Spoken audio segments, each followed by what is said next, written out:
শিপাঝাৰৰ খটৰা সত্ৰত পাছেতি মহোৎসৱ আৰম্ভ। 1568 খ্ৰীষ্টাব্দত প্ৰতিষ্ঠিত শিপাঝাৰৰ ঐতিহ্যমণ্ডিত খটৰা সত্ৰত মঙলবাৰৰ পৰা 4 দিনীয়া বৰ্ণাঢ্য কাৰ্যসূচীৰে আৰম্ভ হৈছে পাছেতি মহোৎসৱ। প্ৰতি বছৰে লাখ লাখ ভক্তৰ সমাৱেশ হয় খটৰা সত্ৰৰ পাছেতি মহোৎসৱত। খটৰা সত্ৰৰ পাছেতি মহোৎসৱৰ দ্বাৰ উন্মোচন কৰি 4 দিনীয়া মহোৎসৱ মুকলি কৰে দৰং জিলাৰ আয়ুক্ত পৰাগ কুমাৰ কাকতিয়ে। মহোৎসৱৰ লগত সংগতি ৰাখি শিপাঝাৰ সমষ্টিৰ বিধায়ক ডক্টৰ পৰমানন্দ ৰাজবংশীয়ে ফলক উন্মোচনেৰে সত্ৰৰ বহুমুখী ভৱন্তি সদ্যপ্ৰয়াত দৰং জিলা পৰিষদৰ সদস্য হেমন্ত কুমাৰ ডেকাৰ সোঁৱৰণত নামাকৰণ কৰে। পাছেতি মহোৎসৱৰ বন্তি প্ৰজ্বলন কৰে বেঙাবৰা সত্ৰৰ সত্ৰাধিকাৰ বাবুল ডেকাই। নিশাৰ সত্ৰৰ শিল্পীসকলে পাছেতি উৎসৱৰ দধিমন্থন ভাওনা পৰিৱেশন কৰে। আধ্যাত্মিক দিশৰ উপৰিও পাছেতি মহোৎসৱৰ ন ৰূপে ক্ৰমাৎ বৃদ্ধি কৰিছে পাছেতিৰ গুৰুত্ব।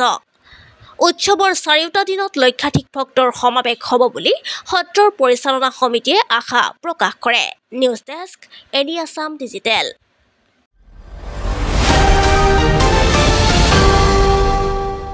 এবাৰ যি সদ্যপ্ৰয়াত জিলা পৰিষদ সদস্য সন্মানীয় মোৰ দেউতা হেমন্ত কুমাৰ ডেকাদেৱৰ নামত আজি যি খটৰা সত্ৰ বহুমুখী ভৱন্তি ইয়াতে উৎসৰ্গা কৰা হ'ল, তাৰ বাবে মই সমূহ খটৰাবাসী ৰাইজৰ লগতে দৰং জিলাৰ সন্মানীয় উপায়ুক্ত মহোদয় লগতে বিধায়ক ডক্টৰ পৰমানন্দ ৰাজবংশী দেৱক মই আন্তৰিকতাৰে ধন্যবাদ জ্ঞাপন কৰিছোঁ।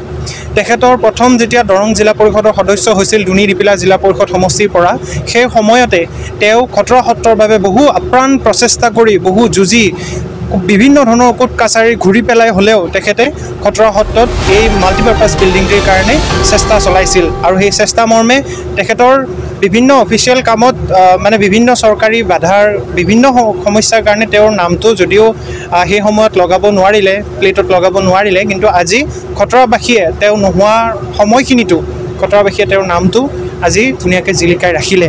মই তাৰ বাবে সকলো ৰাইজলৈ অত্যন্ত আন্তৰিক ধন্যবাদ জ্ঞাপন কৰিছোঁ।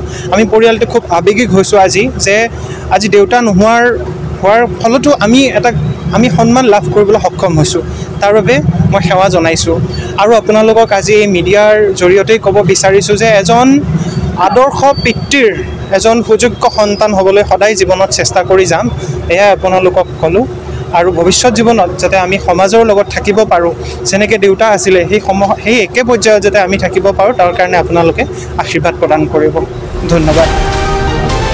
ইতিমধ্যে দিনত আমি কেইবাটাও অনুষ্ঠান আমাৰ সম্পাদন হৈ গ'ল আৰু এতিয়া আমাৰ সন্ধিয়াৰ ভাগত আমাৰ কাৰ্যসূচী আছে মহোৎসৱ উদ্বোধনী আৰু লগতে আমাৰ গৃহৰ এখন নাম ফলক উদ্বোধন আছে আৰু পিছ মুহূৰ্তত আমি ঠিক নিশা 9 বজাৰ লগে লগে আমাৰ পাছেতি মহোৎসৱৰ বিশেষ আকৰ্ষণীয় আৰু অত্যন্ত ধৰ্মীয় আৰু আধ্যাত্মিক পৰম্পৰাই অনুষ্ঠিত পাছেতিৰ দধিমন্থন কৃষ্টি পৰিৱেশন হ'ব।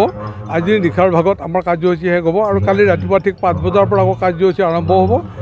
আমাৰ দিনজোৰা কাৰ্যসূচী আছে, আমাৰ 4 দিনীয়া কাৰ্যসূচী 16, 17, 18, 19 ছেপ্টেম্বৰ। গতিকে গোটেই কিন্তু আমাৰ বৰ্ণাঢ্য কাৰ্যসূচী আছে। ইয়াত আমাৰ সত্ৰীয় পৰম্পৰা মতে আমাৰ খটৰা সত্ৰৰ যিখিনি কৃষ্টি পৰিৱেশন কৰা হয়, ইয়াৰ লগতে আমাৰ সত্ৰীয় নৃত্য, খোলবাদন, বৰগীত পৰিৱেশন, অংকীয়া ভাওনা এইখিনি থাকিব। লগতে আমি দিহানাম প্ৰতিযোগিতা অনুষ্ঠিত কৰিছোঁ আৰু অহা কাইলৈকেও আমি দৰ্শকসকলৰ সুবিধাৰ কাৰণে দধিমন্থন কৃষ্টি পৰিৱেশন কৰিম আৰু ইয়াৰ লগত অন্যান্য কৃষ্টিবিলাক আমাৰ সংযোগ কৰা হৈছে। মুঠতে আমি 4টা দিনতেই প্ৰতিটো দিনত, আনকি আমি অন্য কেইটা বছৰত দিনৰ ভাগত তেনেকুৱা অনুষ্ঠান কৰা নাছিলোঁ।